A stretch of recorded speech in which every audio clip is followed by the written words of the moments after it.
everyone. Welcome to this day. It is a beautiful Monday day out, and we had a great weekend, but a little bit of rain on the way. I'll tell you about that in just a moment.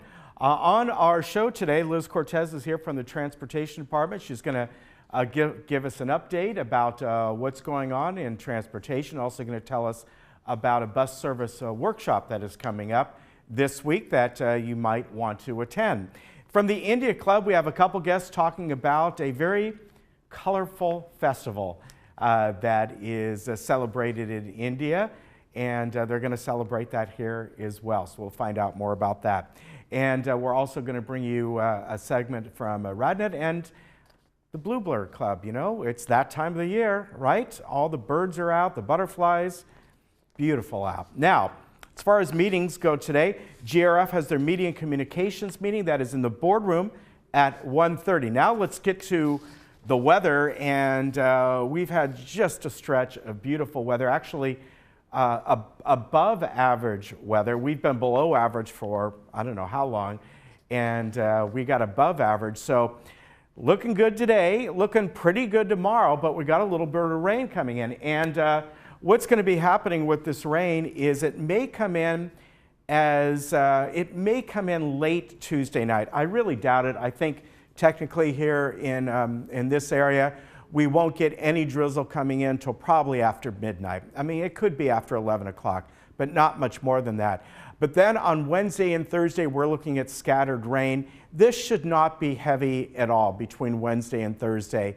In fact, there'll probably be a little sunshine in between then as well. Could even be a thunderstorm simply because you know, we still got fairly warm weather. It's not a real cold storm coming in. However, look at the difference in temperatures. We'll drop by maybe as much as 15 degrees over that time.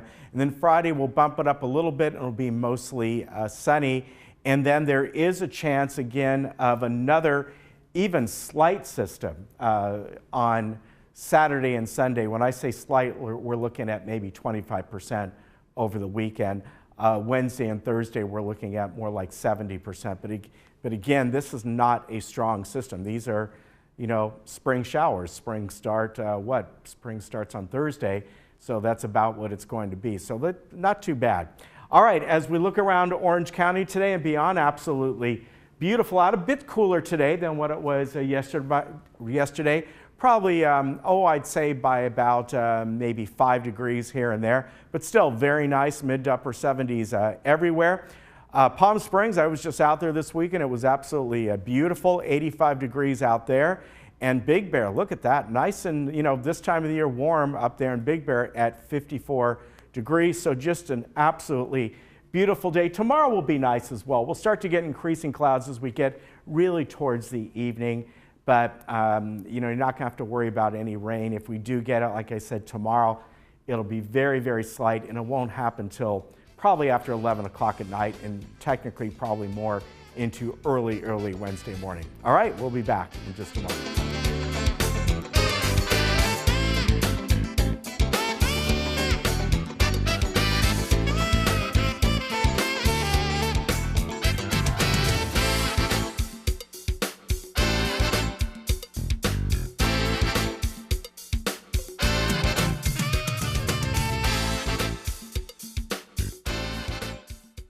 Hi, I'm Brian Rott, President and CEO of Cartmart here in Laguna Woods. My family's been in the golf cart business since 1959, and we win our customers over with the simple belief of we treat you right. We are proud to be the authorized dealer for Club Cart here in Orange County and your go-to source for the sales and service to other major brands.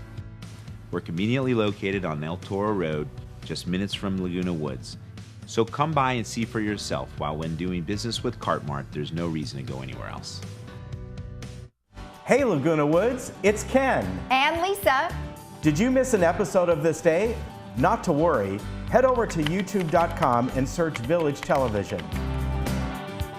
Here you can find each episode of This Day and other community programs such as Good Day OC, Discovering Laguna Woods, and much more. Just click the red subscribe button, then click the bell to be emailed every time we upload a video. Don't miss out. And subscribe today. Did you know there are over 400,000 seniors in Orange County today? So where does a senior or family caregiver go for information and resources? You can turn to the Answers Guide published by the Council on Aging Southern California. Answers is full of articles and resources to help you navigate the aging experience. You can pick up your free copy today at the clubhouse nearest you or at the Social Services Office. The Council on Aging, helping seniors remain healthy, connected, and protected. Missed a moment of the passage? Explain to me why you need a kid. What we're doing could save millions. It's not too late to catch the show critics say is gripping. You're my most important little girl in the world. Will keep you coming back for more. I suggest you run. Your next thriller obsession. You just did that. I just sit there. The Passage, all new Mondays at 9, or watch anytime on demand or Fox Now. As a professional licensed realtor, you have worked countless hours to ensure your reputation is the best. Your clients know they can trust your judgment, that you'll be around when they need you, and that you will deliver what you promise. In escrow, one company has set that same standard for excellence. Escrow Options Group offers more than just outstanding escrow services. White glove concierge services, wire and fraud protection, custom estimates, and more at no extra charge. Choose the company that mirrors your professionalism. Escrow Options Group. Experience a better option of escrow services.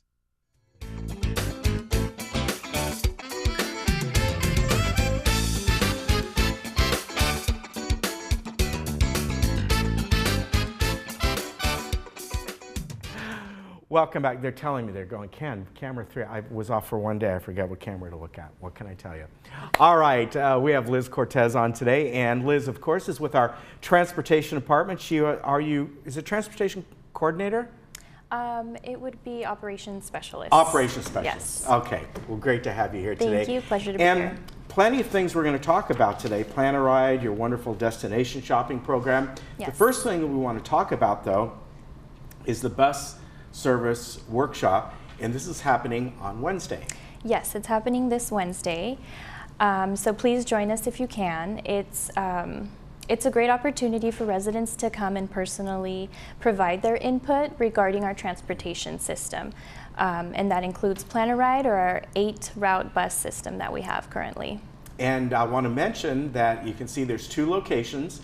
Clubhouse 1, which is the main lounge over there at 11 a.m., and then at the Towers at 1:30 p.m. So even if you don't live in the Towers and you can't make it, or no matter where you live, you got 2 choices. Right. You don't have to live in the Towers to go into the Towers one, but if for some reason you miss the 11 one that doesn't work for you, head on over there and you can get this information.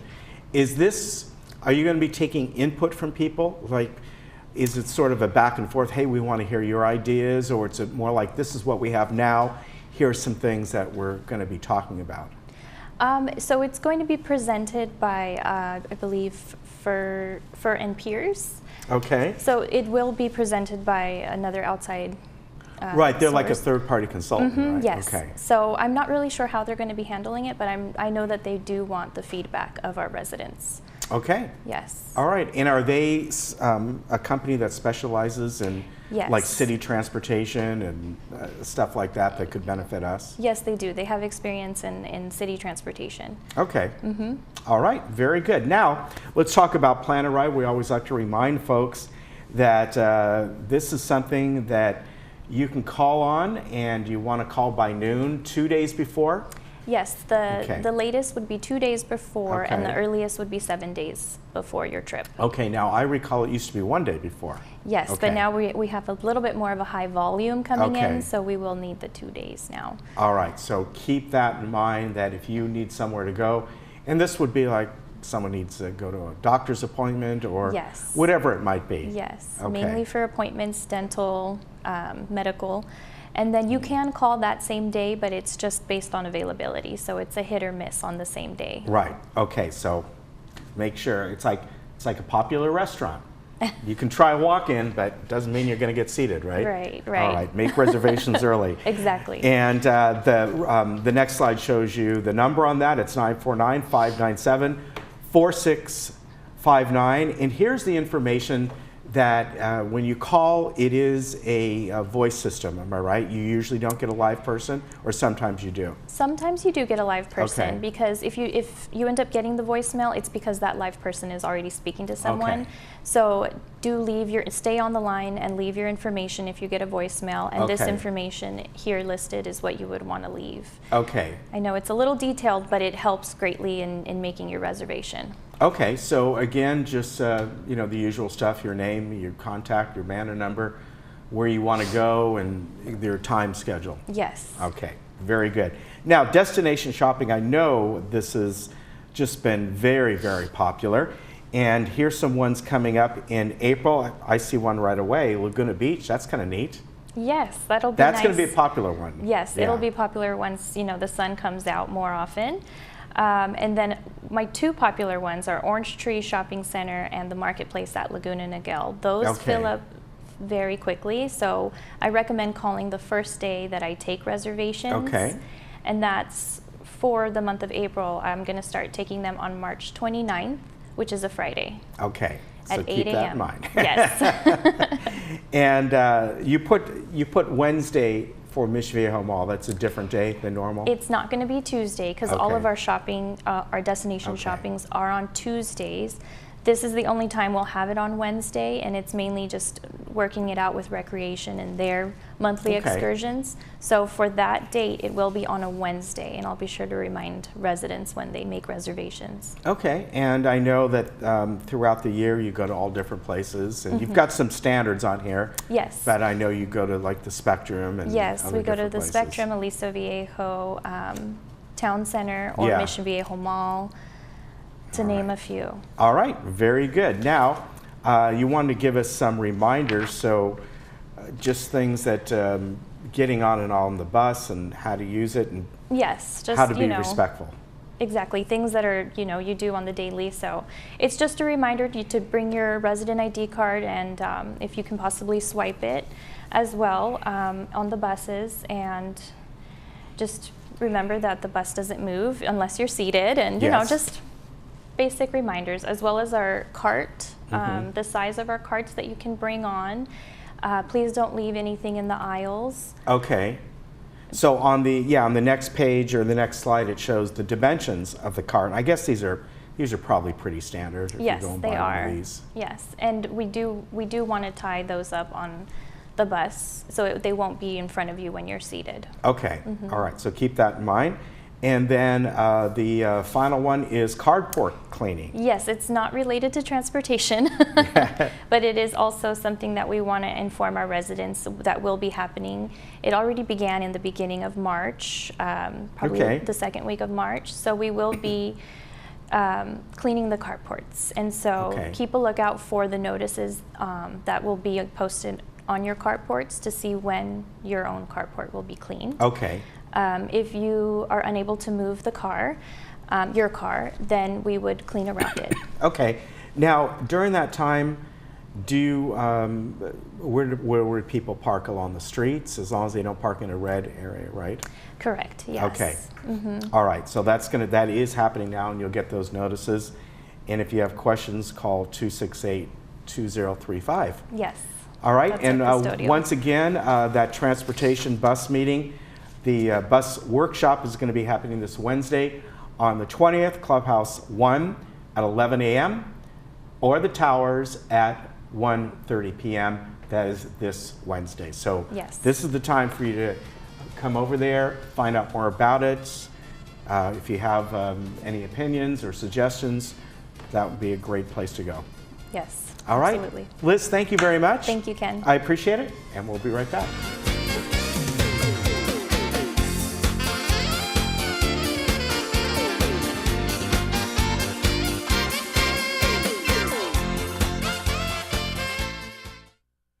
At family-owned Capistrano Toyota, I've been teaching my staff for years that we always say yes to our customers.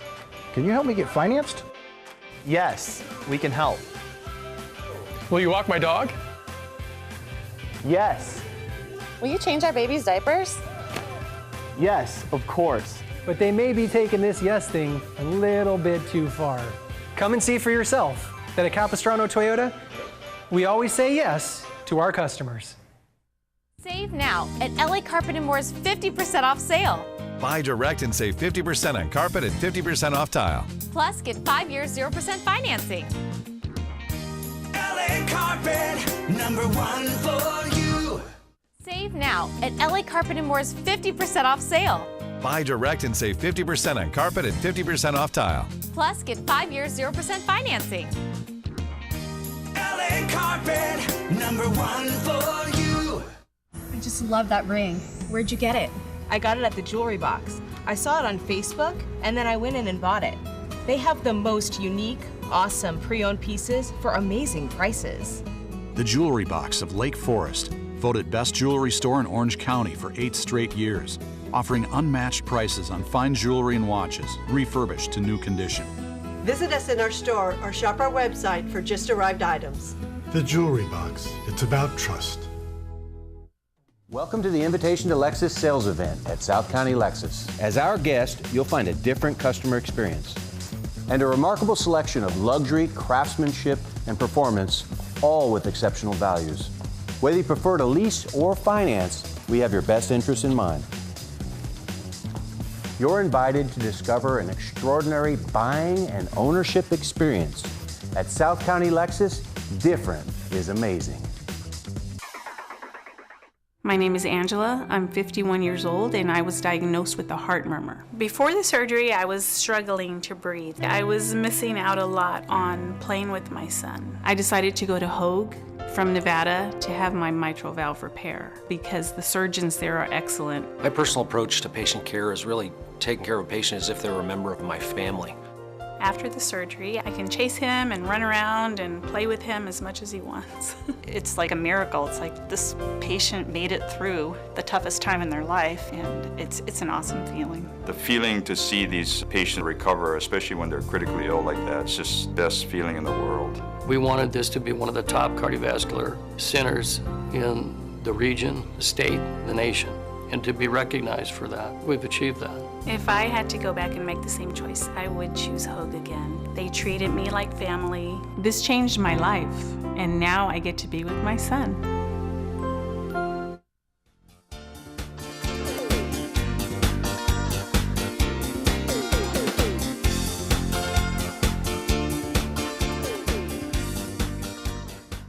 Welcome back. Well, the India Club is here today, and they're going to be talking about a very colorful festival coming up. I'd like to welcome Kash Akrakar and Archana Dongri. Did I pronounce that right? That's Am I correct. close?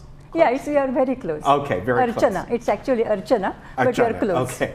Well, great to have you both back again. Thank you. And we're talking about the Festival of Colors, and tell us all about this. What's maybe kind of the history of this? Well, before I get into that, I'll let Archana, who's our Director of Entertainment, talk about it. It's Festival of Colors, basically. It's start of spring. I'll let you know a little bit more about it. You know, I have a very nice write-up about it, and I'll talk to you and read at the same time. Okay. So first of all, what is Holi? In addition to marking the arrival of spring, Holi celebrates fertility, color, love, and the triumph of good over evil. And this triumph of good over evil runs through many celebrations and many festivities of India. For example, Diwali, it is a festival of light over darkness. So throughout the lunar calendar year of India, the festivities mark and stress and reinforce that the good has to triumph over the evil. Wow, very That's good. the point throughout the festivities.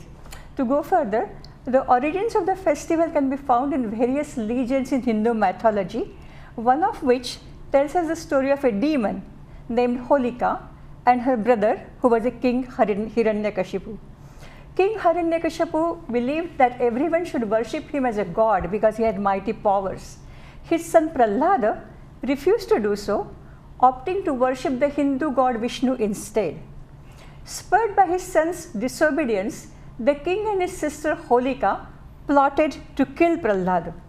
As part of their plans, Holika lured Prahlada into a pyre of fire in an attempt to burn him to death. While sitting on the pyre with Prahlada, Holika donned a magical shawl that protected her from the fire. However, as the fire burned, the shawl flew from Holika's shoulders onto Prahlada, resulting in Prahlada getting saved, and Holika, the demon, perished in the fire. Ah, so quite a story. Yeah, it is a very powerful story. Vishnu, the god whom Prahlada had chosen to worship instead of his father, then appeared on the scene. And he took the form of a half lion and a half man, and the god killed the treacherous king with his claws, lion claws. On the night before the Holi, bonfires are lit to signify the burning of Holika and the victory of good over evil. Some Hindus also observe the festival they will smear themselves with the ashes from the fire on the next day.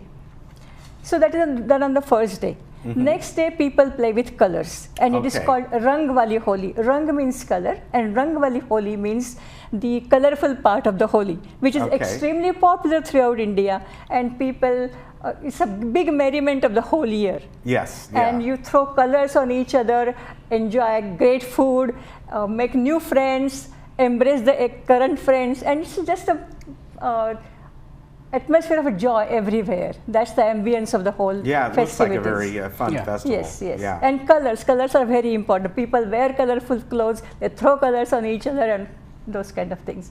One of the other legends pertaining to Holi tells the tale of a love shared between Hindu deities, Radha and Krishna. The latter, of which is frequently depicted with blue skin. Krishna had the blue skin. According to ancient legend, Krishna fell in love with Radha, but was concerned the difference in color would keep him apart. After voicing his concerns, his mother encouraged Krishna to ask Radha to paint his face any color of her choosing.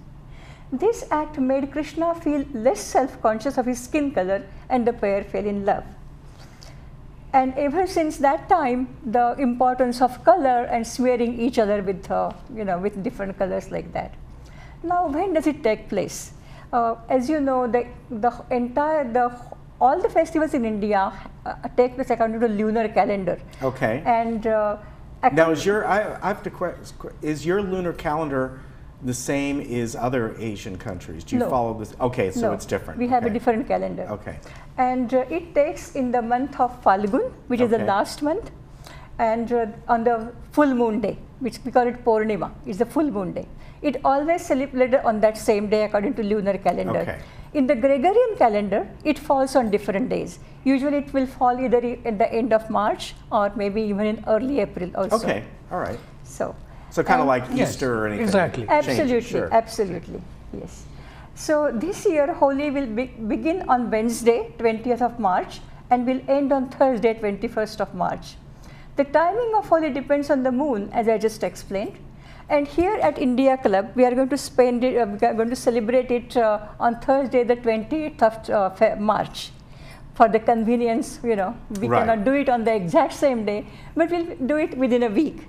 And we still plan to bring in all the colors and all the merriment and festivities. Oh, that'll be fun. Yes, yes. And there's a cultural significance also for the Holi, not just religious, but the cultural significance is that people tend to forget all the bad things. Forget your struggles, your stresses, your difference of agreement with other people. Forget all that. Let all the old go away. Let all the old and evil bad go away. And let's begin anew. That's the whole idea. Yeah. It's a new beginning. The spring is coming. The earth is new. The flowers are there. So just that the earth is changing colors. Culturally, we also change. At least we aim to. Yeah. Forget I think all that's the a old. great celebration. Yes. It had the entire spectrum of festivities of India. They are based on good principles. And India may not be alone. Other Asian and other countries also must be some great festivals like that. Yeah. But that is stressed also throughout the year. That let the old go. Let us bring in something new, new thoughts, new things, and all that. So now this again, this is happening on the 28th, which is Thursday at 5:30 p.m.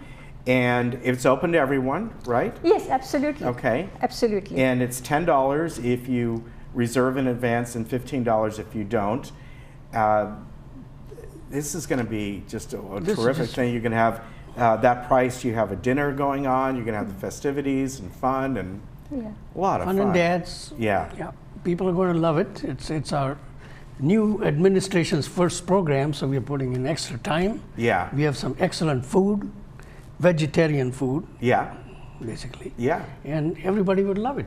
And we have a good group coming in. We just found that there's a very nice group, Irvine-based group, headed by a husband and wife team of Neeraj Sharma and Akshita Khurana. And they are going to organize song and dance and music, very festive music for the program. And they are a very nice young couple. We are impressed by their enthusiasm and energy, and they are going to give us a wonderful program.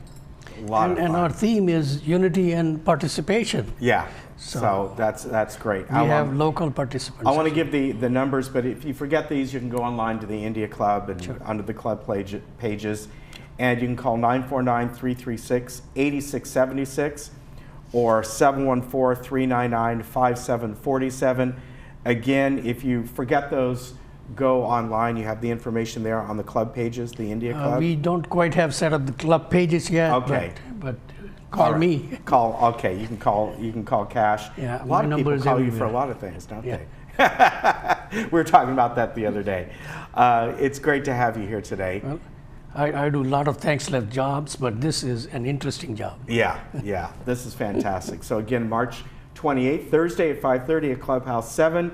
Join them for a festival of fun, of food, of color, and looking forward, right? Thank you. Yes, of course, yeah.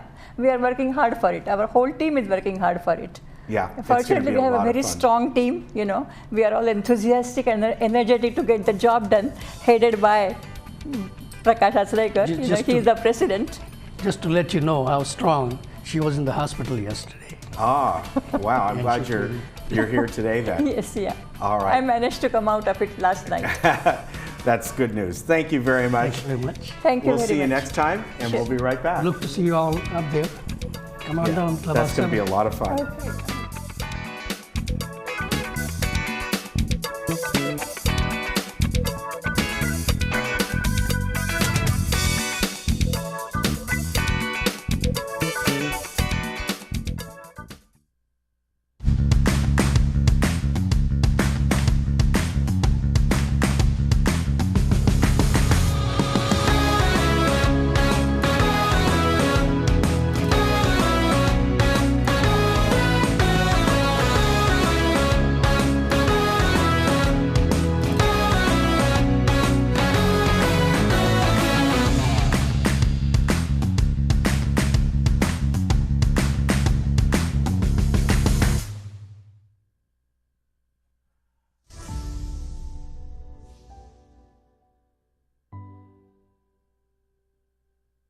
Thank you for joining us. I have Dr. Chico Paris, who is a breast-dedicated radiologist.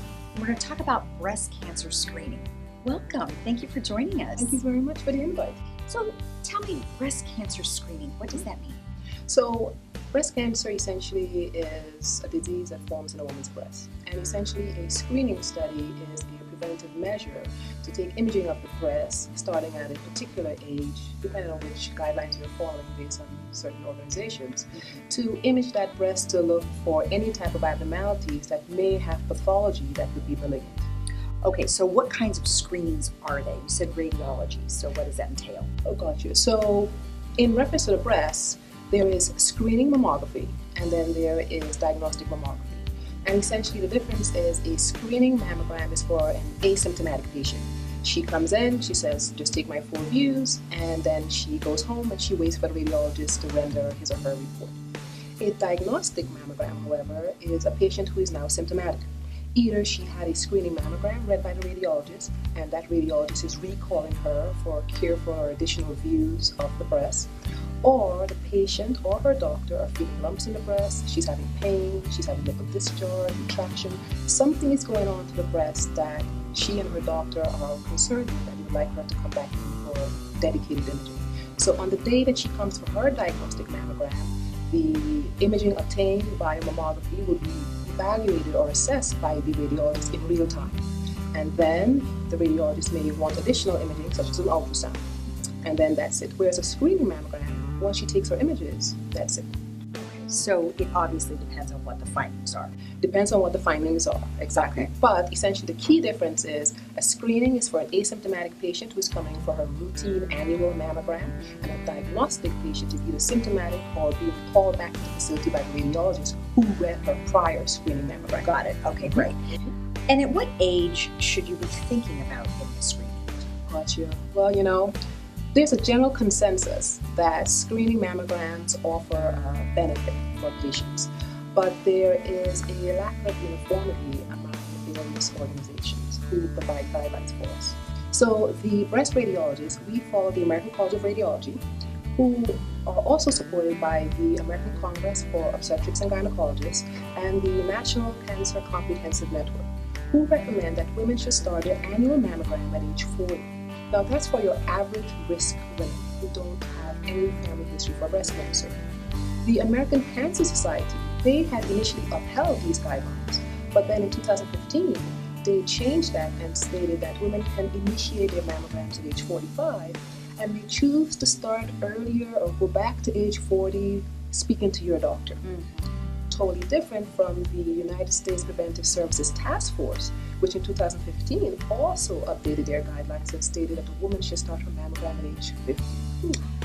Doesn't make sense. So why would it be increasing in age and not going the other way? Exactly, and they're saying that the volume of patients who are having cancers at a young age, and for the United States Preventive Task Force, they're saying that women older than age 74 should not have mammograms, because the chance that you'll develop cancer at that age is very rare or very small, that is negligible. And the other organizations that I just stated, they recommend that you have your annual mammogram annually, right? Whereas the United States Preventive Task Force recommends that you do it biannually. So you do the math, you start at age 50, you finish at age 74, that's 12 mammograms in your lifetime. There might be some financial aspects involved there. Right. But as stated, this is for average risk women. For women who are considered high risk, women who have a family history for breast cancer, they should be under some type of surgical care or within a high-risk clinic. And for them, it's recommended that they start their mammogram 10 years prior to the first-degree relative who had breast cancer. So a first-degree relative is considered your mother, sister, daughter. That makes you high risk. Second-degree relatives are grandmother and aunts. Third-degree relatives are great aunts, nieces, cousins. So when you start listing, distant family members, it doesn't have that much of a strength to make you a high-risk patient. Right. So let's do some examples. Mom was diagnosed with breast cancer at age 50. She would start her mammogram at age 40. Normal. Mom was diagnosed at 45. She starts at 35. Mom at 40, she can get a mammogram at 30. Mom is 35. She gets a mammogram at 25. But what happens when mom was between 30 and 34? She cannot have a mammogram. 25 is the age given to us, the minimum age by the Food and Drug Administration, for a woman to initiate having a mammogram, no matter her risk. So if she has a parent who is younger, she actually starts off with a screening breast ultrasound or breast MRI, which are imaging studies with no radiation. I see. Okay, so it really comes down to the radiation part of it more than anything. Exactly. I mean, we're always thinking about that when it comes to our patients, because, we have patients that show up with, diagnostic orders from their doctors, and they're like 18 or 21 and they want a mammogram. And they are like, no, my doctor wrote this order. I'm like, your doctor doesn't know the guidelines that I know. Because some of the family practitioners, who are part of the American Academy for Family Practitioners, they follow the United States Preventive Services Task Force. And they'll actually write orders for women to start at age 50. Right. But sometimes they will send young patients in with a mammographic order. And you're like, you know what? You can get a mammogram, but it's not going to be performed at this breast center or by me. Right, because of that one thing you just mentioned. Now, I know that some of the young girls are carrying their phones right on, underneath their bra strap. And that's causing some concern, isn't it? It's causing some concern. Some of the research coming back from that is that the extended long-term, use of women putting their cameras or phones there can lead to potential of breast cancer. You put it within your pants pocket, in your jeans, there's a layer. You have the clothing from the jeans and your underwear.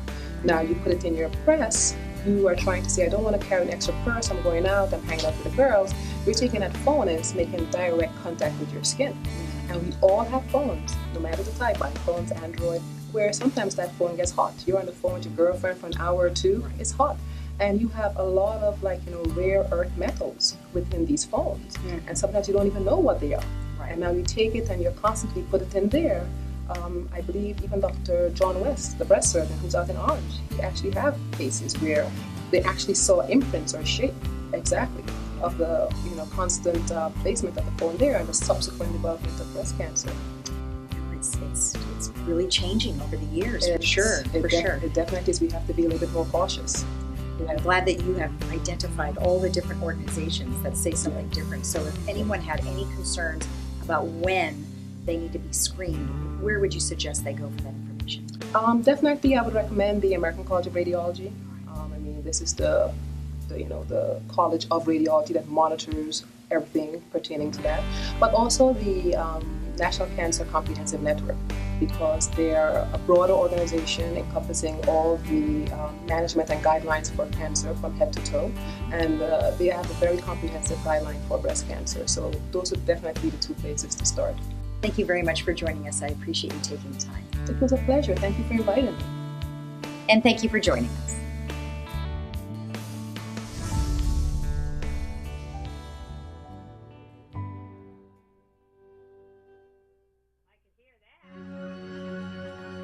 What lies inside all of us is more than data. It's life. What's flowing through America's veins is its diversity. We ask for 1 million individuals to come forward and stand on this landmark in history. All of us are different, and it's those very differences that will lead to answers for generations to come.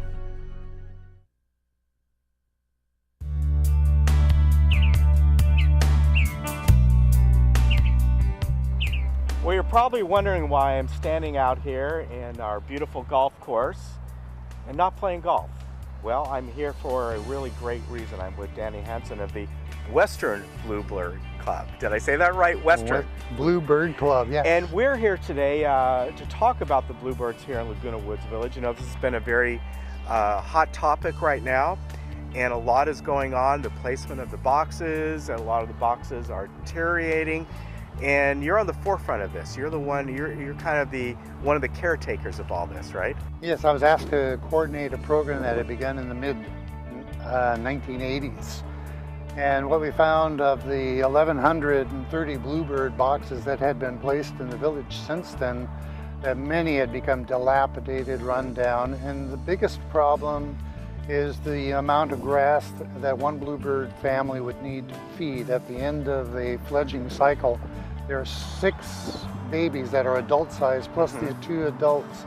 And what we have here is the demonstration of what one bluebird family requires. Yeah, that's amazing. I never would have thought that. I thought that all they would need would kind of be like the size of this tea box that we're standing on here. But yeah. I think that's what most people would think. Well, I understand that there's a box just right down the course here, and we're going to take a walk down there and talk more about it when we get there. Let's go to the pepper tree.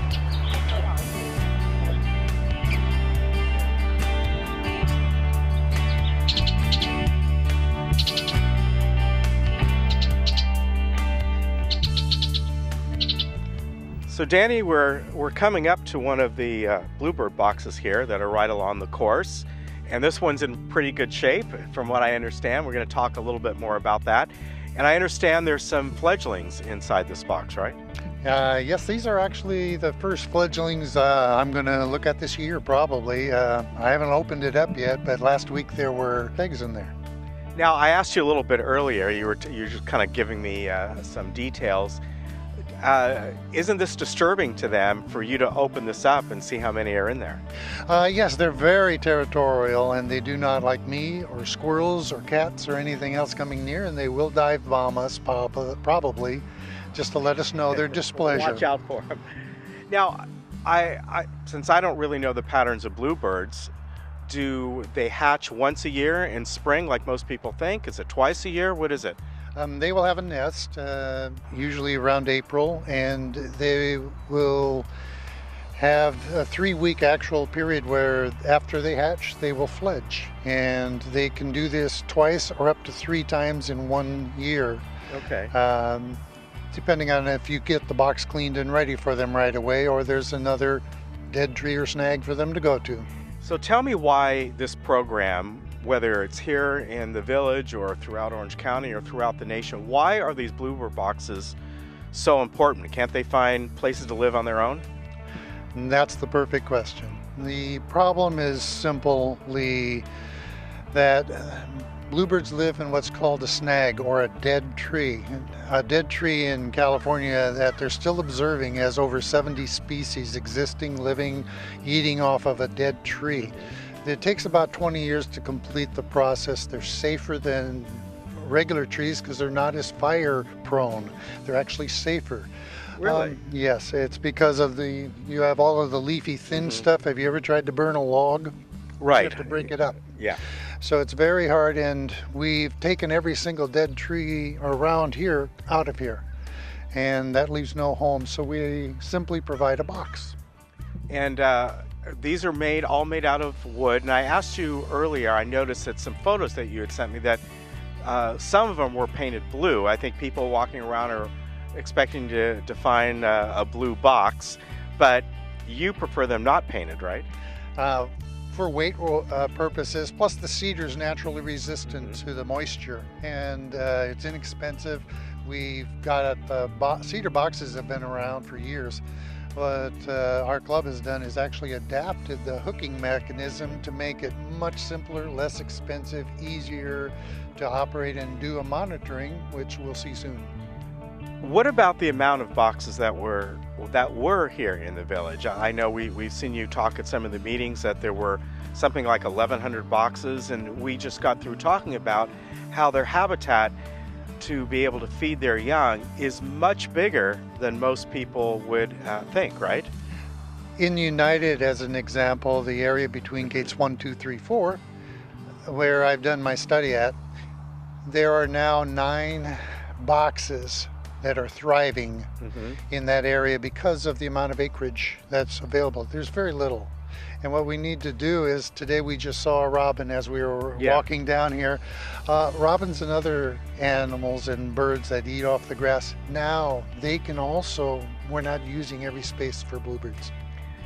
So a lot of these boxes, I know many of them deteriorated, but were eliminated. But in a sense, this makes the population of the bluebirds thrive.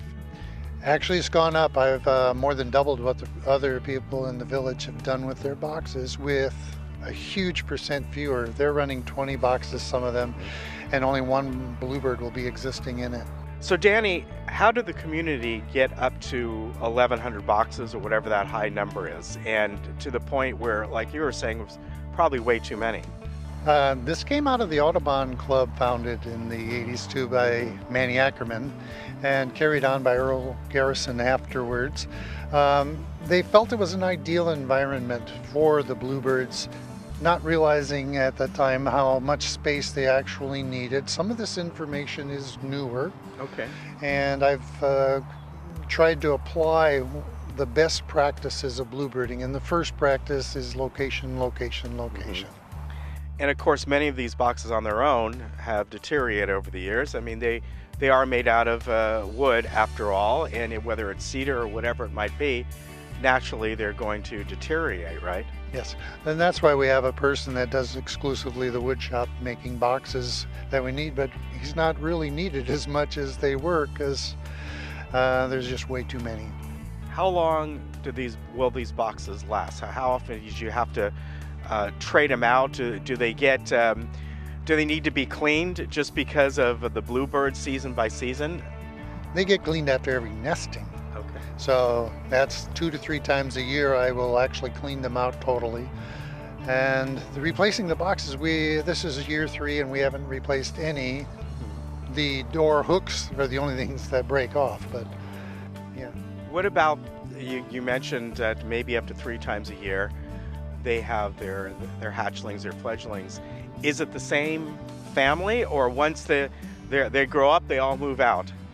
Actually, it becomes a family affair. The kids will buzz you too, as well as the mom and dad. They hang around near the nest. It's kind of the security for them to have a safe spot from bad weather. Okay.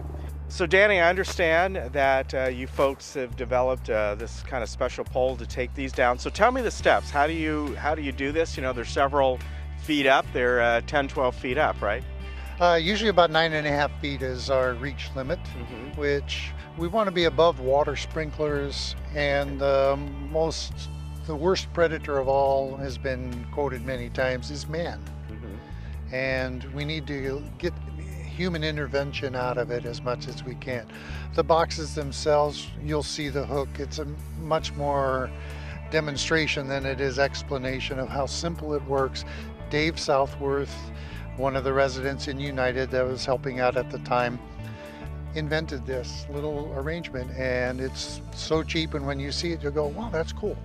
So these Bluebird boxes, are they based on a national design? In other words, did someone come up with an idea saying this is about how big they are, this is sort of a standard that everyone should follow? Bluebirds are real specific in the size of opening that they will go to. The woodpecker will start the hole, and when it gets to a certain size, the bluebirds will take over it. And that's how they determined what dead tree they'll go to, depending on the size of the hole. Okay, what about the other birds? I don't know anything about robins or whatever, but do they nest the same way? Are they going to try and get in there? Robins are not cavity nesters. They will build a nest actually in the tree. Okay, you don't have to worry about robins. Yes. Anything else? What about blue jays? I understand when you talk about bluebirds, you're not talking about blue jays. Blue jay, the California jay, I've seen in the mountains, and I haven't seen them around here, but I'm not a blue jay expert for sure. And the bluebirds, there's three types. There's the eastern bluebird and the western bluebird, and you don't see them crossing the Rocky Mountains. And then the mountain bluebird is all blue, and the western bluebird has an orange chest like a robin. That's the three types of bluebirds. I didn't realize it had an orange chest. So somebody wants to get involved with the Western Bluebird Club. What can they do? What do they need to know? And do you have monthly meetings, weekly meetings? Right now we're trying to get established to be able to do this. No one has ever had permission to put anything on the common grounds. We've just gotten the first permission after 2.5 years to put these boxes in GRF trees. We're still waiting on United and Third for approval. Okay, wait a minute though. They've been in trees for years and years and years. They weren't officially allowed, is that it? No one ever followed protocol. Okay, so that's something you want to establish. Once protocol and is followed, and you basically have a plan that the mutuals and GRF all kind of know about, that kind of makes it easier for everyone to maintain these and keep propagating these bluebirds, right?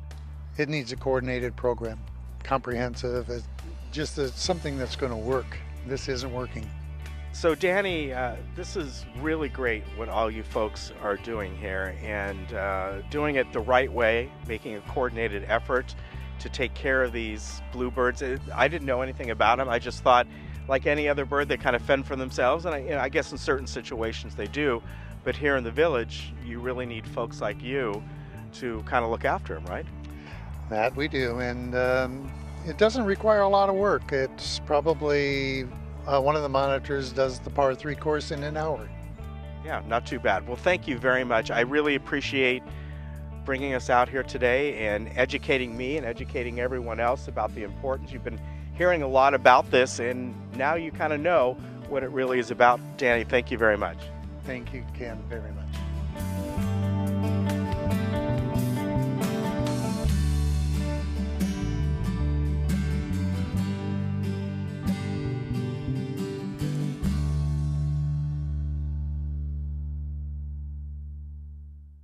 Mind and Memory Program at Mission Hospital is an outpatient program specifically designed for patients with a memory disorder who have developed a mental health issue, such as depression, anxiety, or paranoia. Patients are welcome every day, Monday through Friday, up to 4 days a week. On-site meals and snacks are included, and transportation to and from the program is available. The program focuses on improvement in overall mood, function, and concentration, as well as a decrease in depression or anxiety. Call today to find out if you or your loved one qualifies for the Mind and Memory program.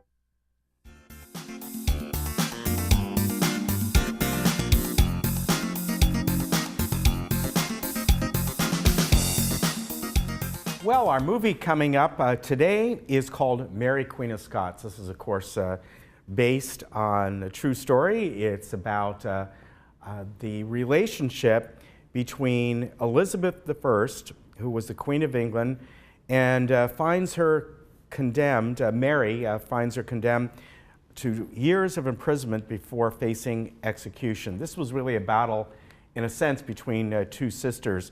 Mary, Queen of Scots, explores the turbulent life of the charismatic Mary Stuart, Queen of France at 16 and widowed at 18. Mary defies pressure to remarry. Instead, she returns to her native Scotland and reclaim her rightful throne. But Scotland and England fall under the rule of the compelling Elizabeth I. Each young queen beholds her sister in fear and fascination. Really a very good movie, and we'll bring that to you today at 2 o'clock. With subtitles, and then at 6 o'clock. Now, our movie coming up on March 22nd is Academy Award winner, a Green Book, and this won for Best Supporting Actor, and also won for Best Picture. And inspired by a true friendship, Green Book it gets its title from a book that was published for African Americans, I'm not sure during the time, I think the 30s and 40s and 50s, about areas that they could go in that were safe for them, hotels, restaurants, and things like that. So this takes place in 1962 when a concert tour is taken by this young pianist, Dr. Don Shirley, and he is in need of a driver and protection. Shirley recruits Tony Lip, a tough-talking bouncer from an Italian-American neighborhood in the Bronx, and despite their differences, the two men soon develop an unexpected bond while confronting racism and danger in the era of segregation. Really good movie, obviously winning a couple Academy Awards, and came out last year. Runs 2 hours and 10 minutes, so it's a little bit long, but that will be on Friday. Now, I want to give you a couple things that are coming up this week. Third Mutual residents, they want to remind you that they are testing some new lighting fixtures. So this will be a 5-day nighttime safety and street lighting test. 3 street light fixtures and lighting options are being tested on this week, beginning today. And the poles will be located at Avenida Sociega between Gate 10 and Via Carrizo. If you would like to go over there, obviously you're going to go over there when it says it's dark. Visit the test area, and you can email your feedback regarding the options at info@lagunawoodsvillage.com. And if you do that, make sure in the subject line just do third lighting test or something like that, so they know right away what to look for. So this week, take your time and go over there at those locations again. Avenida Sociega between Gate 10 and Via Carrizo. They have 3 different lighting options, and they'd like to get your views on those. Tonight, the Tea Party Sentinels will be having their meeting over at Clubhouse 7. Doors open at 6:30. The meeting takes place at 7 o'clock. And their guest speaker tonight is Mark Eng. He will be by, and he's going to talk about all different kinds of things. You're all invited to go. It is free. And just head on over there. Again, the doors open at 6:30. Now a little update on the weather, and just beautiful. We've had a nice stretch of weather. Today, no exception. We're going to be in the mid-70s throughout Southern California today. And tomorrow, a little bit cooler as we start to get some clouds in as we get to the evening, with some scattered showers due in Wednesday and Thursday, maybe late Tuesday night. But this should not be a lot of rain. And it'll be some intermittent sunshine as well, as you can see, and that'll last for a couple days, maybe even a thunderstorm in there, but it should be a lot of rain. Partly cloudy on a Friday or to mostly sunny. Be partly cloudy in the morning to mostly sunny in the afternoon, but then another little system coming up next week, and that should be even less than what we're seeing Wednesday and Thursday. Maybe we're kind of finally out of this, but you know, in reality, it would be nice to get some rain on and off a little bit all the way through May. You know, that would really be helpful. Not a lot, but just enough to keep us going. Here we are around the county today. Gorgeous weather out there today, and going to be anywhere from about 70 degrees along the beaches is their average to the high 70s and mid 70s elsewhere. Palm Springs 85 and Big Bear 54 degrees. So just an absolutely beautiful day. All right, we will see you tomorrow. Have a great day. Take care. Bye-bye.